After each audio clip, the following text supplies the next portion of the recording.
Kentucky's Voice is your home for real news, real people, and real answers. But we can't do it without you. Your financial support helps us bring truth to the forefront, hold leaders accountable, and give a voice to the people of the Commonwealth. Join the fight today. Give online at kyvoice.org or text KYVoice to 53555. Every gift makes a difference. Stand with us. Speak up. Stay strong. You are Kentucky's voice.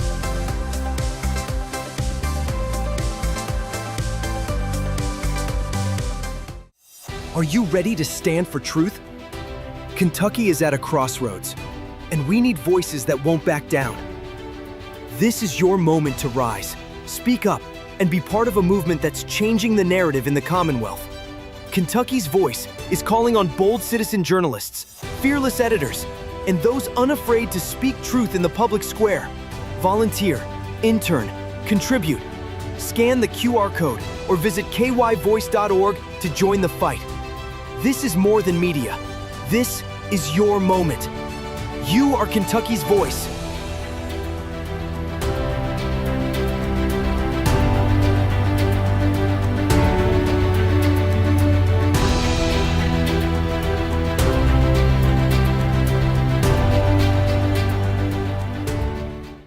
Open borders, shameful abandonment, disregard for human life, the prospect of more mandates and lockdowns, and the list goes on. Now more than ever, we need to stick together. Voting alone is not enough. We must use our dollars to support like-minded companies that fight for our rights and beliefs.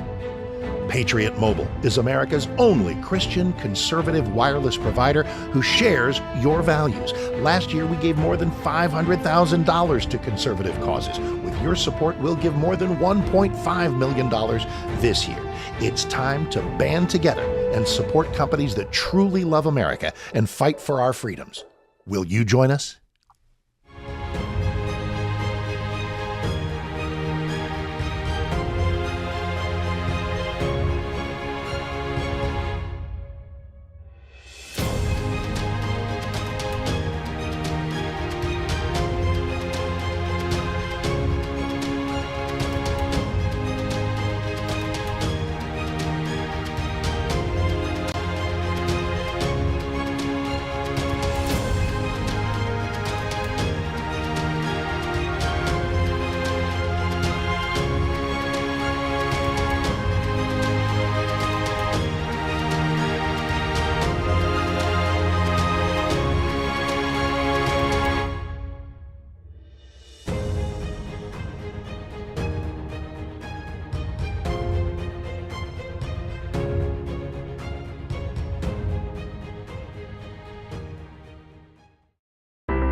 Kentucky's Voice is your home for real news, real people, and real answers. But we can't do it without you. Your financial support helps us bring truth to the forefront, hold leaders accountable, and give a voice to the people of the Commonwealth. Join the fight today. Give online at kyvoice.org or text KYVoice to 53555. Every gift makes a difference. Stand with us. Speak up. Stay strong. You are Kentucky's voice.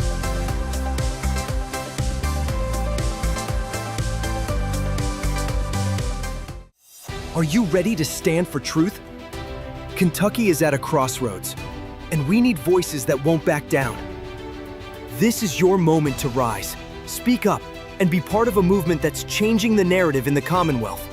Kentucky's Voice is calling on bold citizen journalists, fearless editors, and those unafraid to speak truth in the public square. Volunteer, intern, contribute. Scan the QR code or visit kyvoice.org to join the fight. This is more than media. This is your moment. You are Kentucky's voice.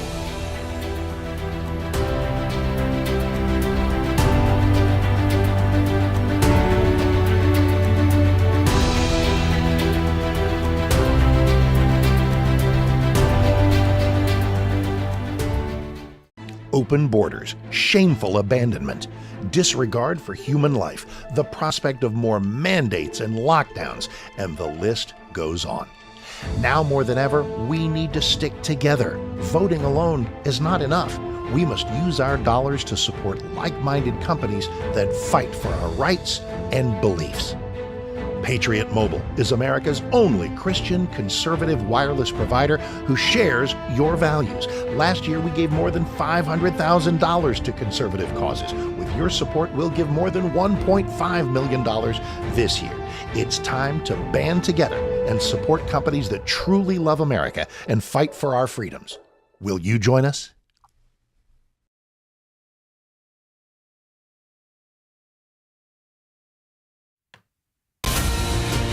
This is Kentucky's Voice Radio, covering the latest state and local issues with Tom Fallbush, Bob Scott, and Jim Waters. And the Corning plant in All right, welcome to the show. This is Bob. Okay, welcome to the show. Sorry, we're live, Bob. So I heard you in the background. So welcome to the show. Welcome to Kentucky's Voice. Sorry, a little rough start there.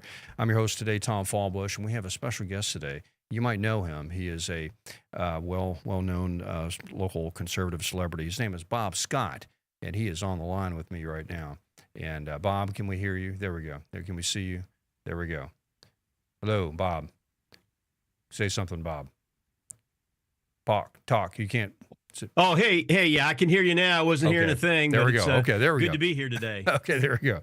So, Bob, you and I are going to cover the news today. We're going to go through various stories. You know, it's August, and you would think things would slow down, right? Because, it's summertime, vacations, and, Trump's been in office for a while. Things are, maybe there's just going to, take a break.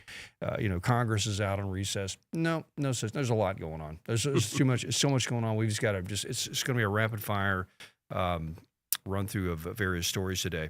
And so the first thing we're going to start off we just tease what we're going to talk about today. We're going to talk about Cincinnati, what's going on there with, of course, the police chief and all the drama there. We've got, there's a big Palestinian protest that happened there where the Covington police came in and basically shut them down and showed them how Kentucky red state deals with Palestinian protesters. It was awesome. We're going to talk about that. We're going to talk about an Oldham County controversy. There's in the school system, they're having controversy about religious, basically religion in schools and how that's playing out, and also a lot of economic news.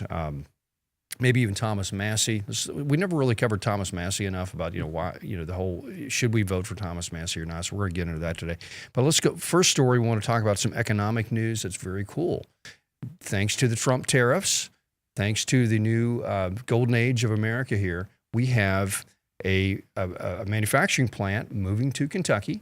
And it is going to be making iPhone glass. The glass that you see on your own. So I've got my iPhone here. The glass that you see on your iPhone is going to be made in America and made in Kentucky, in Harrodsburg. And so, Bob, do we have a story on this? I think we have a story we can play, right? Or is it just? Yeah, we absolutely do. Yeah, let's play have a story that we'd like to share with everybody. And I'm excited about this. $100 billion investment total so far is what Apple has pledged to do in the United States.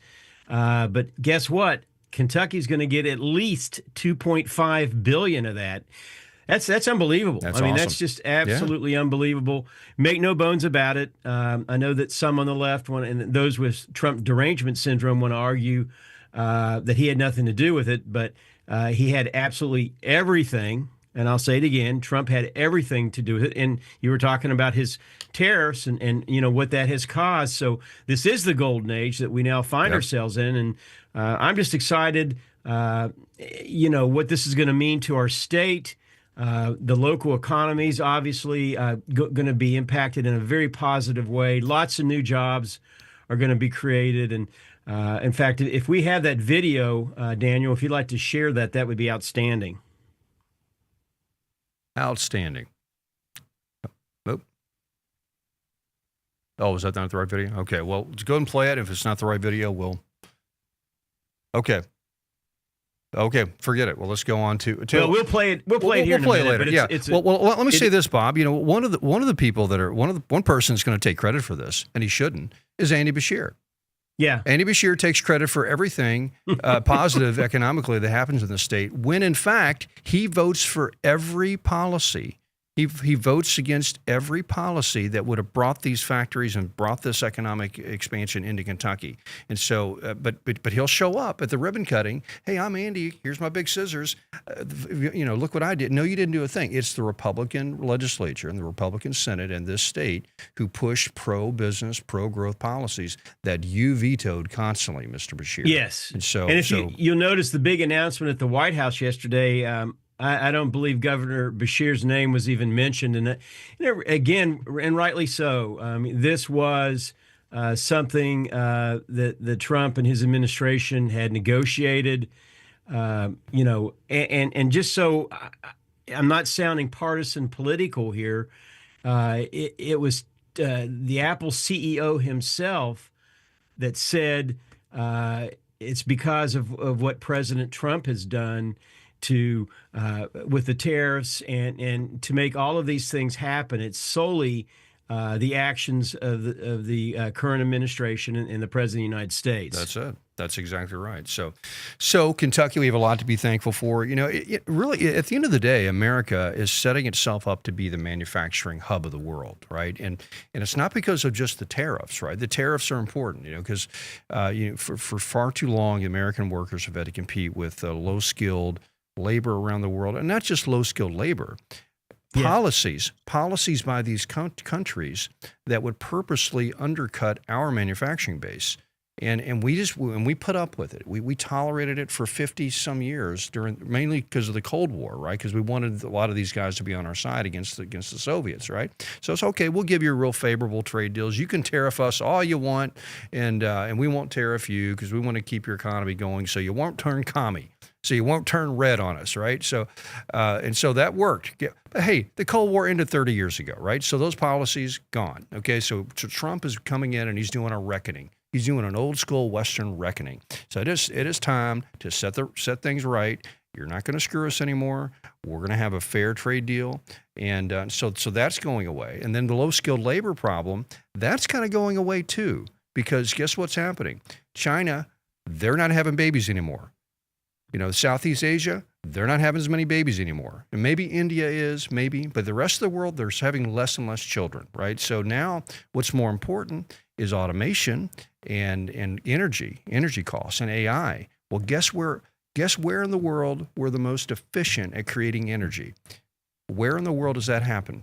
Right here in the USA. And so it's actually cheaper to run factories in America than it is anywhere in the world, because we can just frack all this oil. And guess what the offshoot of fracking oil is? Free natural gas. So we have all this natural gas, so we can run all these power plants, and it's literally cheaper to make stuff in America now than it is overseas when it comes to energy consumption. So anyway, America, we're really going to be we're going to be the new China. All right, we're going to be making all the stuff, and now that's going to put a lot of strain on our folks too. We've got to build up a manufacturing population. We got to get people back into working. Got to get them out of the welfare system. Get them out of the jails. We got to get some people. And you know what? Immigration. We got to figure that out, because right now it's we got to figure out if there's enough people to really do this. And I'm anti-immigration as it gets, because we need to put a moratorium on it right now. But maybe 10, 20 years ago, we may say, okay, well, we've got enough factories now, and maybe we need some people who come in. We'll vet you properly, and you can come in and you can work as a factory worker, and that's fine. And we'll do whatever. I'm going off on a tangent here, but anyway, at the end of the day, this factory is a sign of things to come. We're going to have more and more factories, more and more manufacturing coming back to the U.S. and high-skilled manufacturing jobs, not just, I'm turning a widget, I'm cranking. No, the manufacturing today is, if you're in there on the floor, you're basically running systems. You're running machines. You've got to be trained on how to do this stuff. These are high-skilled jobs. So it's and it's if you've never been in a modern manufacturing facility, it's nothing about it's old school. That's right. It's very specialized, as you were saying, and advanced. So again, these are going to be high-paying, highly skilled type of jobs that are being created for our state, and it's just going to be an absolute boon to Kentucky. That's right. It's a beautiful thing. And then, of course, Blue Oval, we all know the story down there in E-Town. Ford put that building in, and there was some concern that they wouldn't be able to fill up both buildings, but it looks like Nissan's coming in, and they're gonna help take some of that space. And so I still see a lot of growth there happening in E-Town, and we're excited about that. They have, of course, a new steel plant there, and just up the river there, and north of Radcliffe. So anyway, it's just good things happening in Kentucky, and Trump's tariffs changed the game, and you can see CEO after CEO that shows up in the Oval Office signing deals, saying we're now going to pump in X trillions of dollars into America because this is the hottest country there is. It really is, and plus your tariffs are making it more favorable for us to do this now, and so it's just an amazing thing. So anyway, so economics are awesome. Okay. We got about 2 minutes left in the segment. I can shift gears real quick and talk about, or tease a topic that we can talk about more in the next segment. But there's this attorney general named Pam Bondi, who is our attorney general, and so she is following a Trump mandate of going out and telling sanctuary cities that you need to just get in line and stop being sanctuary cities. All right, and it's basically saying we are going to penalize you and take federal funding away from you if you continue these policies. And so they basically made a list of cities in the U.S. that are sanctuary cities. And guess who was on that list? Louisville, Kentucky. Louisville, Kentucky was on that list. And so the word went out. And, of course, Mr. Greenberg, Democrat, on the left, he read the list and he goes, we're about to lose trillions of dollars. Maybe we shouldn't, do this stuff anymore. And so it's really interesting. We're gonna unpack this more in the next segment. But there we go. So Louisville is now taken off the sanctuary city list because of actions by our mayor. Good job, Mayor. Hats off to you, Mr. Greenberg. I think he's though he's a Democrat, he has some common sense about some things, and he realizes, well, we're about to lose a lot of money here.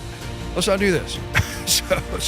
So it's there we go. So Louisville's no longer a sanctuary city according to the Trump administration. Now there's still policies here that are favorable, but we'll see.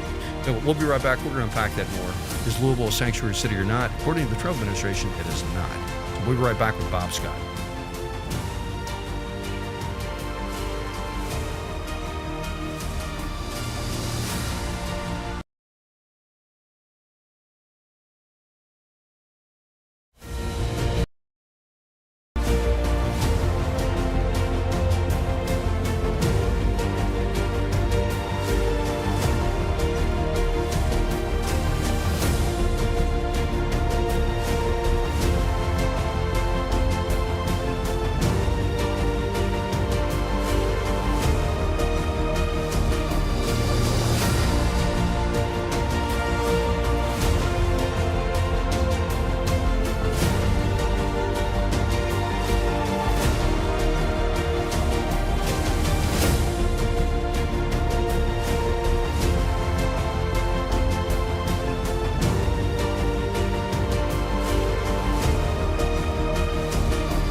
He's one of these people that love Kentucky, love America, and loves you as a audience, and he's got a big heart and he's smart.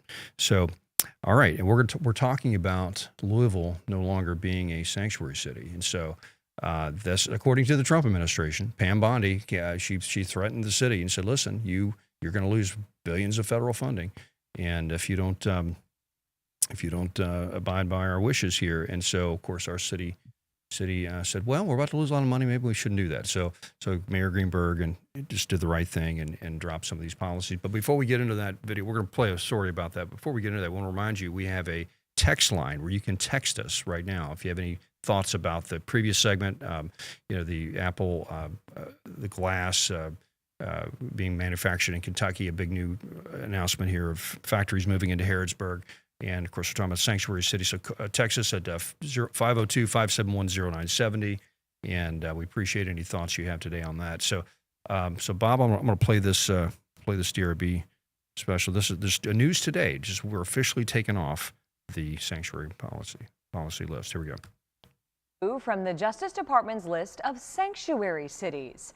The DOJ published its updated list today of cities that prevent enforcement of federal immigration laws.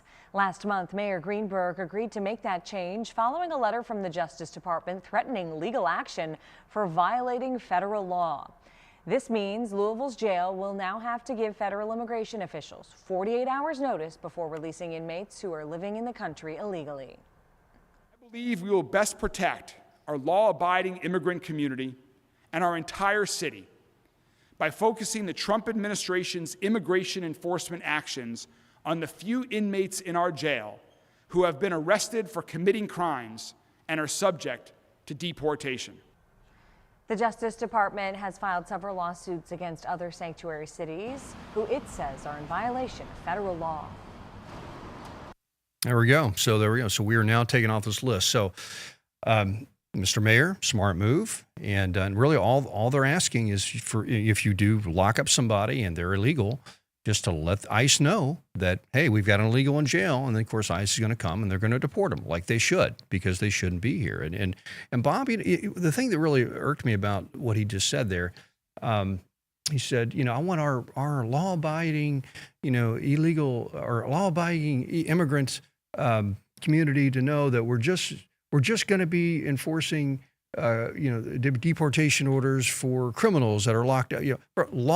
First, you're breaking a law by being here. You're not law-abiding for one. I mean, if you're law-abiding, you should be out of here. So it's just irritating, the whole leftist, approach to this stuff. But anyway, your thoughts on this? Yeah, no, that's absolutely correct. I don't know. I've been more encouraged with the current mayor than the last two mayors that Louisville's had. At least he is expressing a willingness to try to do something about the problem, the crime problem in Louisville. And I'm not so sure that he was referring to legal immigrants. In other words, folks that have come in through the front door, done it the right way. I think that was definitely because, again, he still has his constituency that he has to serve. But I think he was deflecting a little bit by saying, the folks we're going to get out of here is the truly criminal element. And of course, if you're an illegal immigrant, you are a criminal because you're violating federal law. That's right. So I think he's candidly walking a little bit of a tightrope right now. But at least it is encouraging to see the city of Louisville back away from being a sanctuary city so that they do comply. Again, let me remind everybody, that's a federal law. That's right.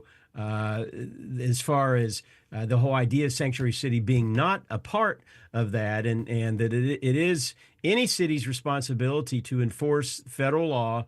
And part of enforcing federal law is keeping illegal immigrants from coming into your city, your state, your country. That's exactly right. Yeah. So, and I agree with you. I think Mayor Greenberg, he's a businessman originally. He launched some hotels here in Louisville, And so being in business, you learn a certain sense of pragmatism, because just what works and how to, you kind of read the room a bit because you need to, or else you lose money. So it's kind of it's a good training ground to be an executive of a city. And so maybe his business pragmatism is coming out. It's kind of black and white. I'm going to lose several $1 billion here from the federal government if we don't do this, guys. And what are they asking us to do? Just call ICE if somebody's in the jail and they're already a criminal? Well, I guess, are we getting in that bigger trouble for that? I mean, no. We're going to, so come on. Common sense here. It's just common sense. And so, but there's still, kind of a left-wing instinct for this, to allow and tolerate just overall illegal immigration and to create an environment of support around that. So I haven't seen that sort of repudiation of, this is no longer a city friendly to illegal immigrants stealing your jobs. That's, because let me remind Mayor Greenberg, you are our mayor. You're the mayor of American citizens who voted for you. You're not the mayor of the illegal immigrant that can't vote for you, right? So remember who you represent, right? Remember that we as American citizens and citizens of Louisville, Kentucky, who voted for you, you represent us, our interest, and it's not in our interest to have a third world population flood the city that are not legal, all right, and then take our jobs, change our culture, disrupt our neighborhoods, use our infrastructure, use our schools, use our hospitals. It's not in our interest. We don't want that. So why? And please, Tom, who please has listen to to this. absorb that when it happens? It is you, it's me, it's everybody listening to the show. That's right. That is a tax-paying citizen. We're the ones that absorb those costs. That's right. Whether you like it or not. And that's why I'm hoping that at least some Democrats are not just looking at the polls, because the polls clearly support what President Trump's doing. That's one of the main reasons. Immigration was probably reason number one on most people's books as to why he got elected.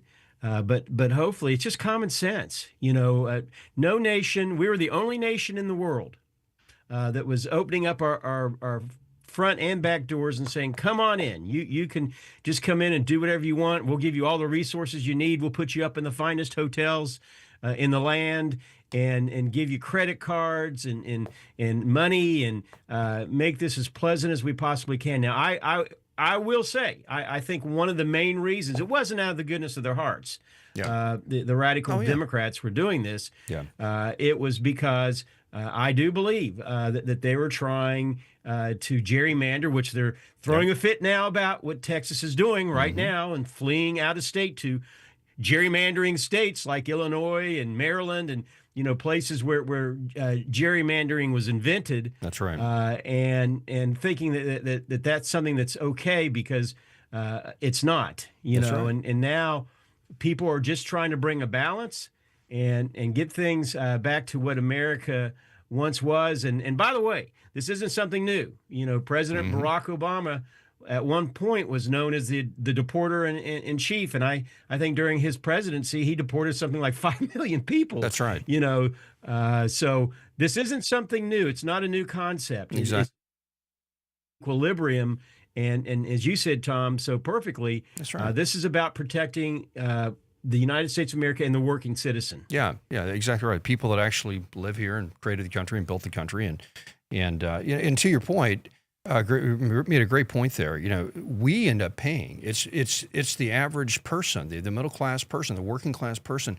We pay the price of all these boutique values of the left, of these elitist values. They can feel virtuous that, oh, I'm so noble and I'm so nice, but you all go pay the price for this. And so it's really just sickening, and it's just a power grab. So anyway, good job, Mayor, and let's keep moving that direction. And so Louisville's no longer a sanctuary city. So but let's talk about Cincinnati. We've got some stuff going on in Cincinnati you should hear about. So we'll be right back on Kentucky's Voice.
Kentucky's Voice Radio, online at kyvoice.org.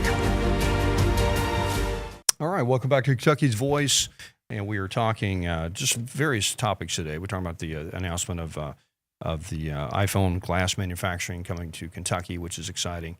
We're also talking how Louisville's no longer a sanctuary city, according to the Trump administration, and so we've made some moves there. And we're also talking about how cool Bob Scott is, because Bob Scott's on the show today, and he's really cool. And so we're just. I don't know how cool I am, Tom, but I'm very happy to be with you, my friend. There we go. I'm glad you're here today as well. So so we want to talk about our text to give line too. So if you watch this program every day, or if you listen to the show on the radio, know that we're doing this as an effort. It's really a nonprofit news organization we're trying to create here in the state, and we've made some real headway. We're doing some great work.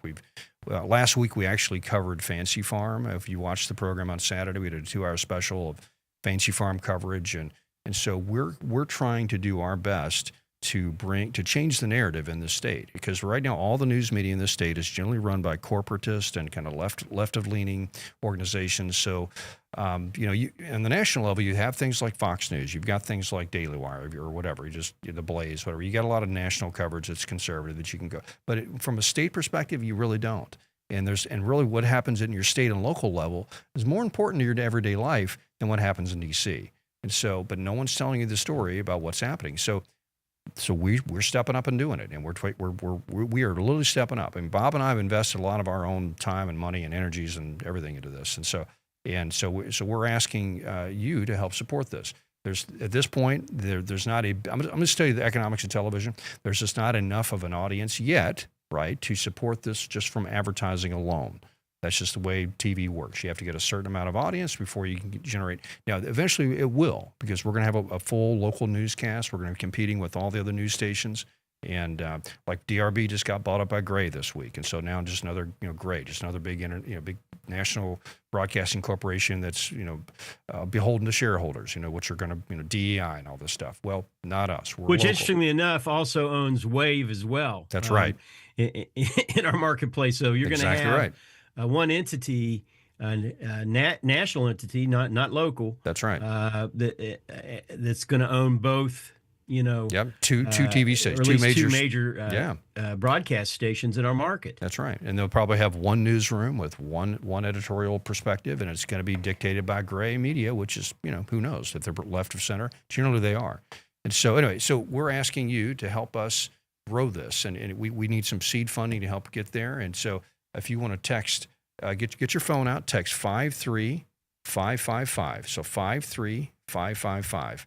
And then type the word KY Voice.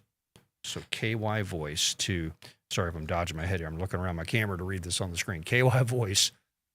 And you type KY Voice to 53555. 53555. And that's the way you can text us. You can give and support that. I mean, $10, $5, whatever. Just $20, $100, $1,000, whatever you can afford. If you want to do this on a monthly basis, great.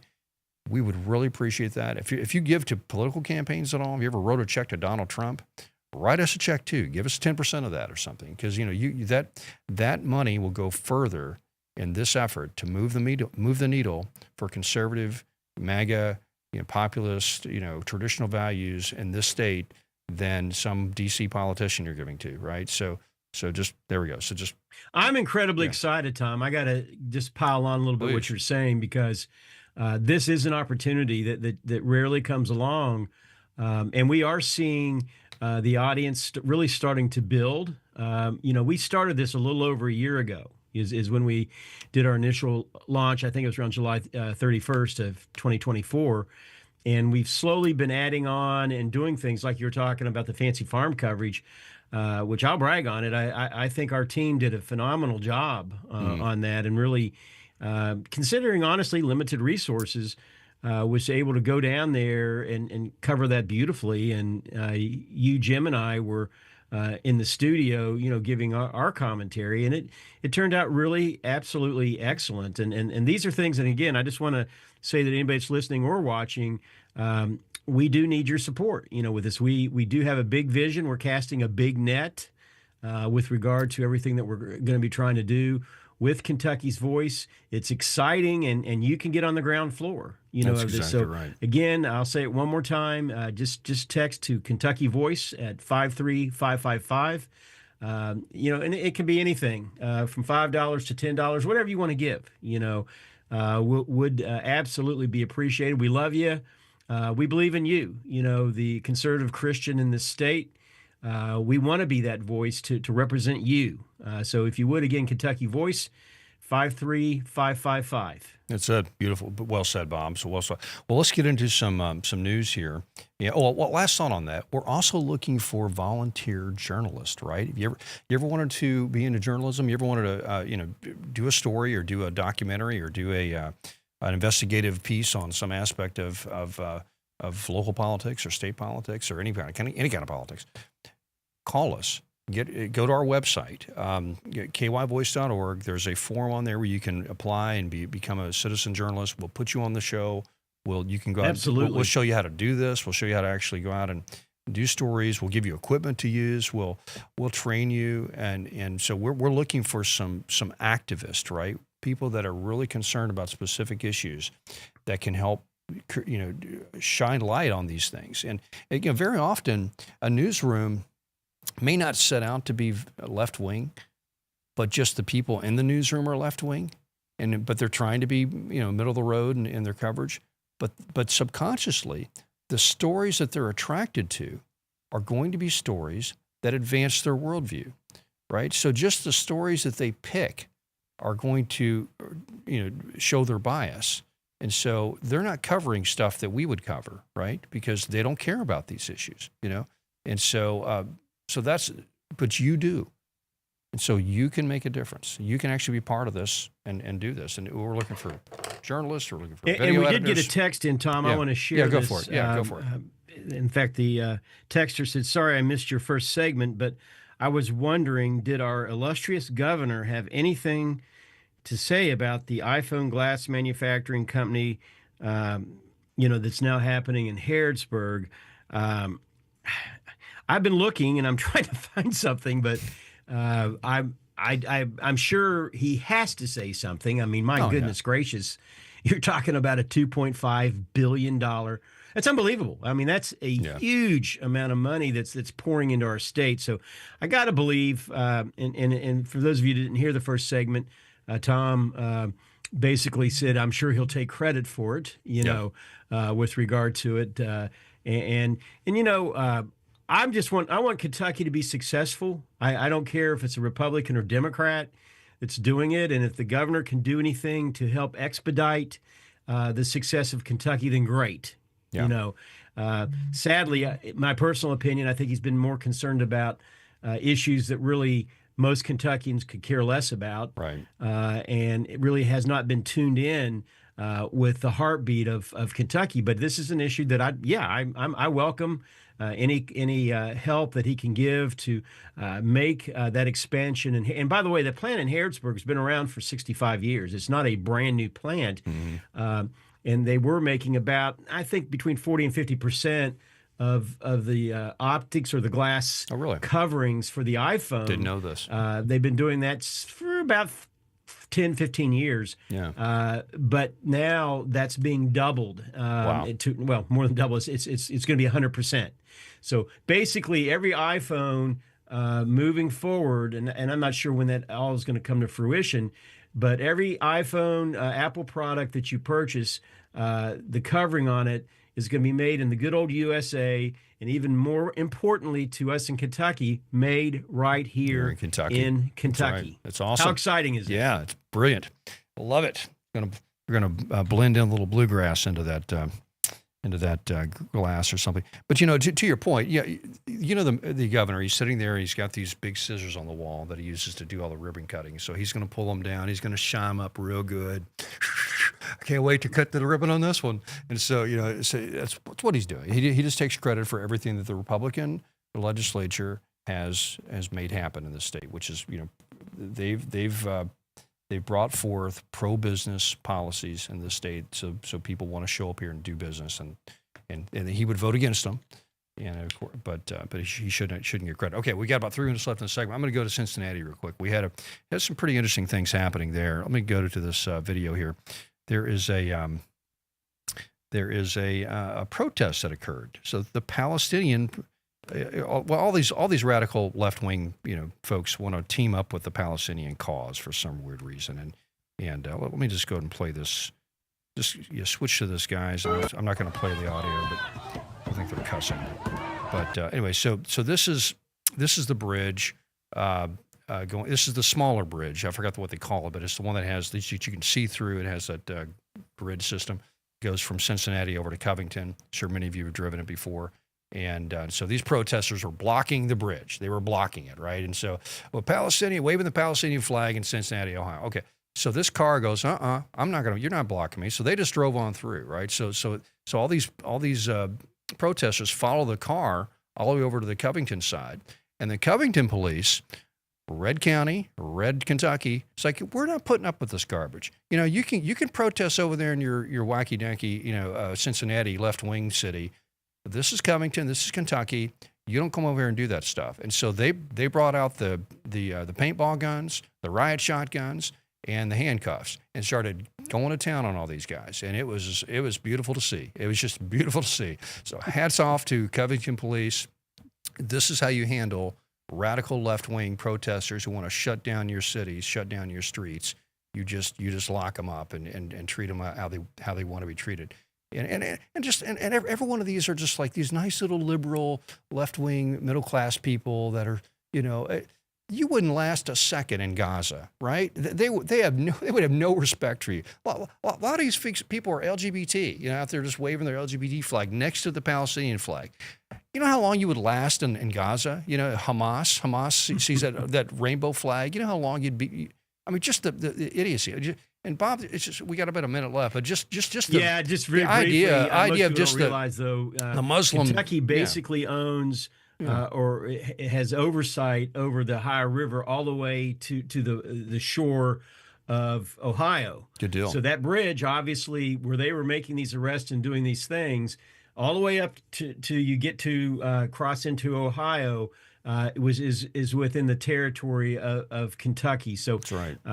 It is refreshing to see the police not putting up with it anymore. Exactly right. So good stuff. Great job, Covington Police. We'll talk about Cincinnati Police here in a minute in the next segment with that issue with the folks getting beat up downtown at the Jazz Festival. So, but you're listening to Kentucky's Voice, and we have Bob Scott on today, the one and only man with smarts and hearts, Bob Scott. You're listening to Kentucky's Voice.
Kentucky's Voice Radio online at kyvoice.org. All right, welcome back to Kentucky's Voice. We have this very special show today because we have Bob Scott on the show, and you may know Bob Scott. You know, he's one of our regular hosts here, but it's special that we get to spend time together, Bob, because you're a cool guy. So Tom, I absolutely love when we have these get-togethers, when it's you and me or Jim, and we have a way of pontificating and bringing out things. Not all of it's necessarily great, but I think a lot of it is, and it's just a lot of fun, to talk and really like we're sitting around a big table, kitchen table, if you will, and having a discussion, amongst friends. And that's one of the things that I think Kentucky's Voice is. It gives the ability, first and foremost, for conservatives to gather around a big kitchen table and really have that conversation that needs to happen that's so often stifled in the left-leaning,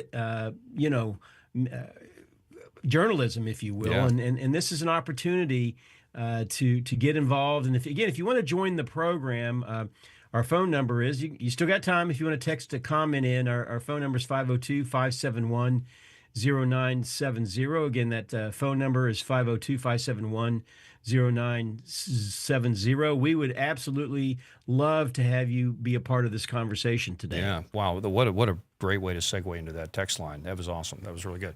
Okay, so exactly, text us 571-0970. And so now the last segment we talked about the Covington police that cracked down on the Palestinian protesters on the bridge. And so now we want to juxtapose that to the Cincinnati police, who basically dropped the ball, and with this beatdown that occurred at the Cincinnati Jazz Festival. Now, this story's been in the news for a week or so you probably have heard about it. You maybe even seen the Cincinnati police chief basically blame social media for the problem. Didn't want to blame the fact that you didn't have any officers there, and didn't want to blame the perpetrators. She wanted to blame social media for highlighting it. The media. You're the reason all this is an issue right now. Well, no, somebody just got mobbed, and beat up in a public event in your city, and you're blaming the media. It's just crazy. So I wanted yesterday, one of the victims was a lady that was basically just what's the pummeled. Pummeled, yeah. I'm trying to use there's a term for just somebody just does a sneak punch. Basically was punched in the face and leveled, and was basically bleeding out on the street. And luckily she survived, and so she spoke out for the first time yesterday. We want to play some of her thoughts here. So, Mr. Producer, will play this real quick. And I guess I gotta turn it up, don't I? Nope, got it. Do we have audio? Okay, it's not.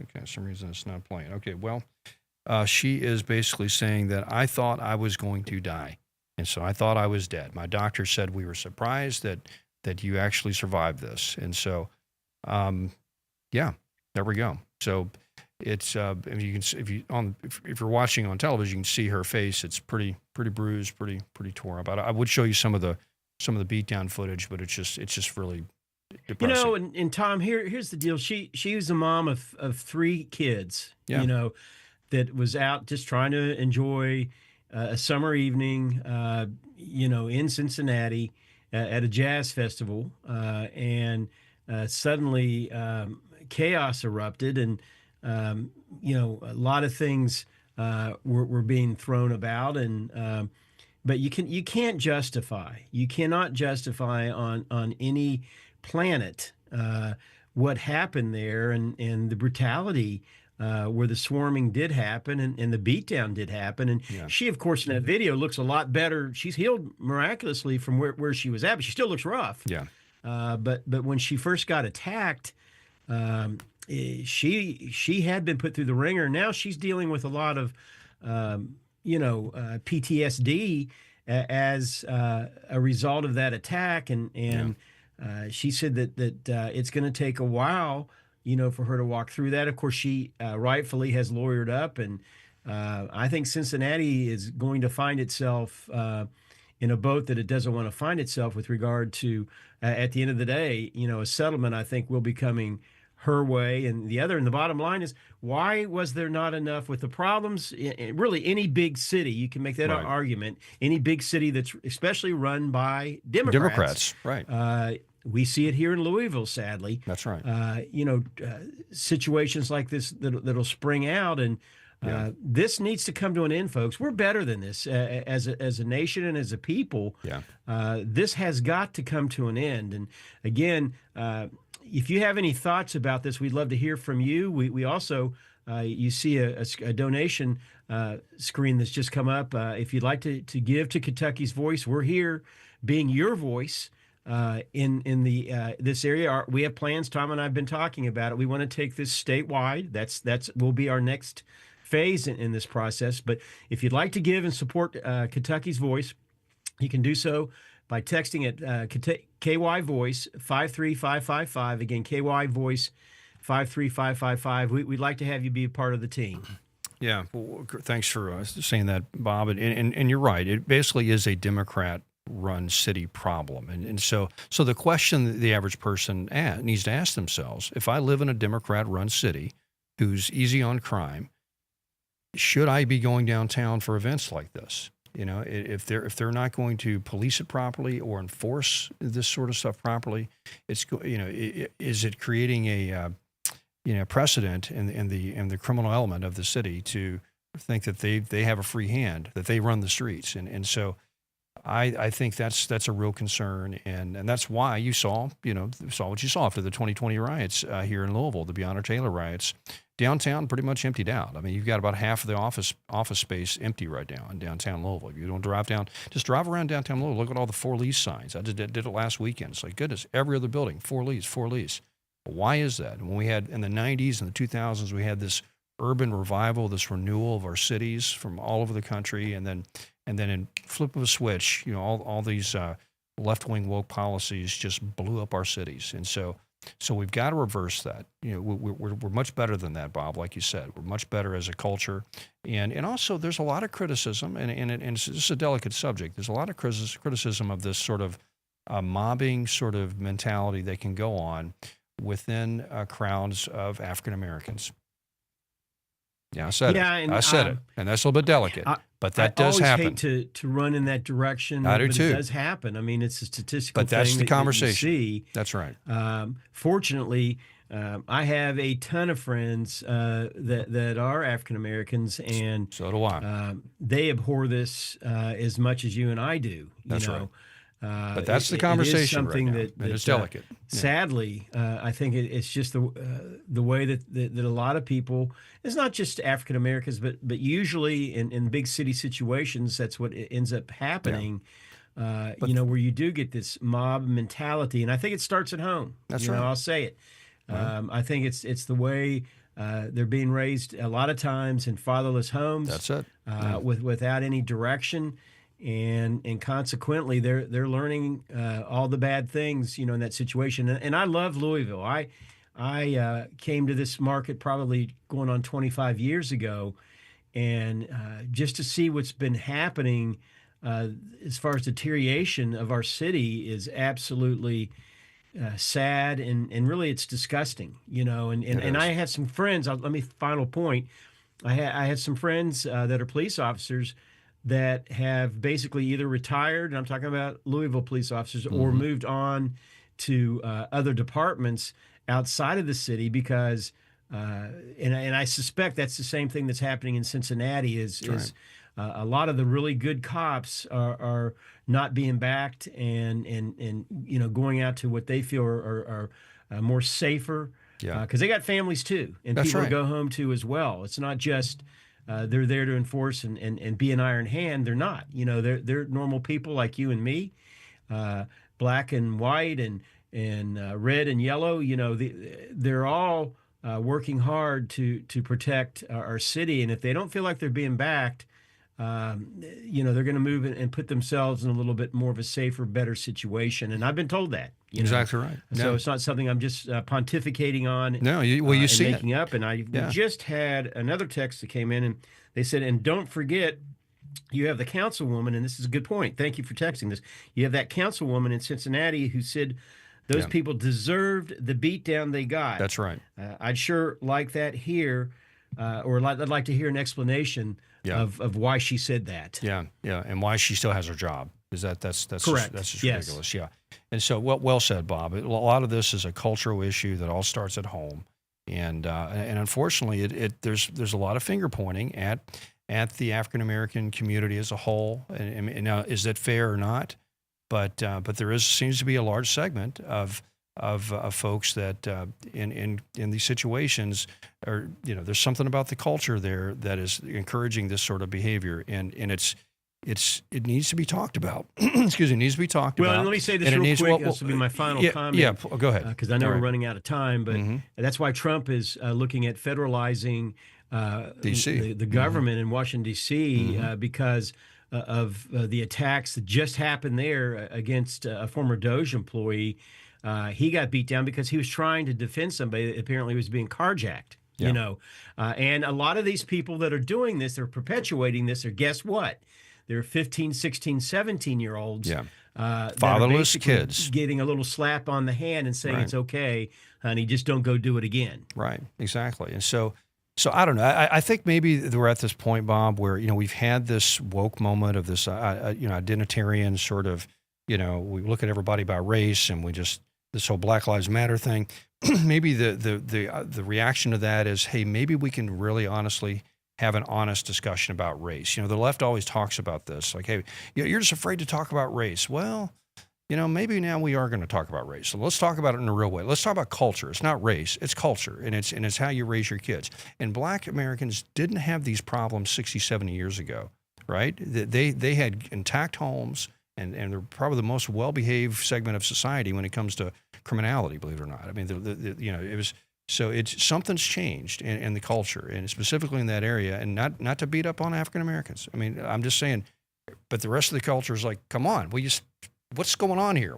I can't go on a Carnival cruise because we need to stop being at each other's throats and realize our DNA might slightly differ, or let me rephrase that: the pigmentation of our skin might slightly differ, but we all are people created in the image of God. Exactly right.